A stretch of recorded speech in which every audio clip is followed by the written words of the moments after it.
യേശു മിശിഹായ്ക്ക് സ്തുതിയായിരിക്കട്ടെ. നമ്മുടെ ഓരോരുത്തരുടെയും ജീവിതത്തിൻ്റെ ഇരുണ്ട നിമിഷങ്ങളിൽ പോലും ക്രിസ്തു നമ്മോടൊപ്പം ഉണ്ട് എന്നും ക്രിസ്തുവിനോടൊപ്പം നടക്കുവാനും അവൻ്റെ സ്നേഹത്തിൽ വിശ്വസിക്കാനും അവനെപ്പോലെ മറ്റുള്ളവർക്ക് സേവനം ചെയ്യുവാനും മറ്റുള്ളവരുടെ സഹനങ്ങളിൽ പങ്കുചേരുവാനും വിളിക്കപ്പെട്ടവനാണ് അല്ലെങ്കിൽ വിളിക്കപ്പെട്ടവളാണ് ഓരോ ക്രിസ്തു ശിഷ്യനുമെന്ന് നമ്മെ ഓർമ്മിപ്പിക്കുവാനും സഹായിക്കുന്ന ഒരു ഭക്തി അഭ്യാസമാണല്ലോ കുരിശിൻ്റെ വഴി. കുരിശിൻ്റെ വഴിയുടെ 9-ാം സ്ഥലത്തെക്കുറിച്ചാണ് നാം ഇവിടെ ചിന്തിക്കുന്നത്. കുരിശുമായി ഈശോ 3-ാം പ്രാവശ്യം വീഴുന്നതാണ് 9-ാം സ്ഥലത്ത് നാം ധ്യാനിക്കുക. പീലാത്തോസിൻ്റെ അരമനയിൽ നിന്നും കുരിശിൻ്റെ വഴിയിലൂടെ കാൽവരിയിലേക്ക് ഈശോ കയറിപ്പോയത് പലതവണ വീണും എണീറ്റുമാണ്. ഈ യാത്രയിൽ ഈശോ വീഴുന്നത് സുവിശേഷങ്ങൾ രേഖപ്പെടുത്തിയിട്ടില്ല. പക്ഷേ പരമ്പരാഗതമായി നമ്മുടെ പ്രാർത്ഥനകളിൽ ഗാഗുൽത്താമലയിലേക്കുള്ള യാത്രയിൽ ഈശോ കുരിശിനോടൊപ്പം 3 പ്രാവശ്യം വീഴുന്നുണ്ട്.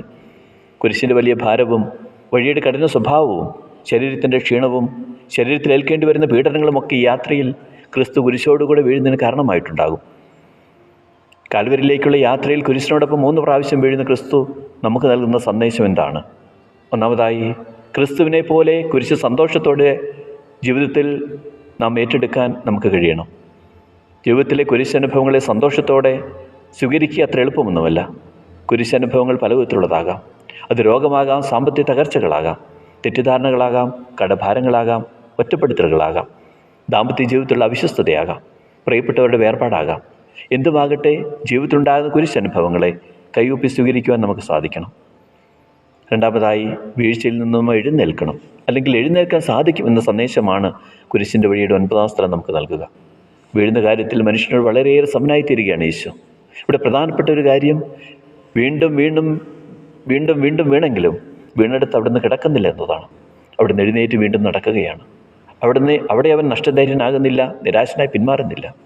പരാജിതനും ബലഹീനനുമായ വീഴ്ചകളോടെ കുരിശിൻ്റെ വഴി നടന്നു നീങ്ങുന്ന മനുഷ്യന് കർത്താവിൻ്റെ കുരിശിൻ്റെ വഴി നൽകുന്ന ഏറ്റവും വലിയ മാതൃകയും പ്രചോദനവും പ്രത്യാശയുടേതാണ്.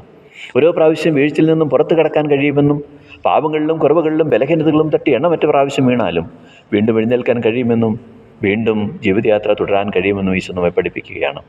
നമുക്കൊരു നിമിഷം പ്രാർത്ഥിക്കാം.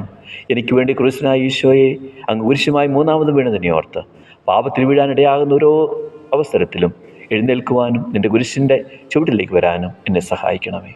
ആമേൻ.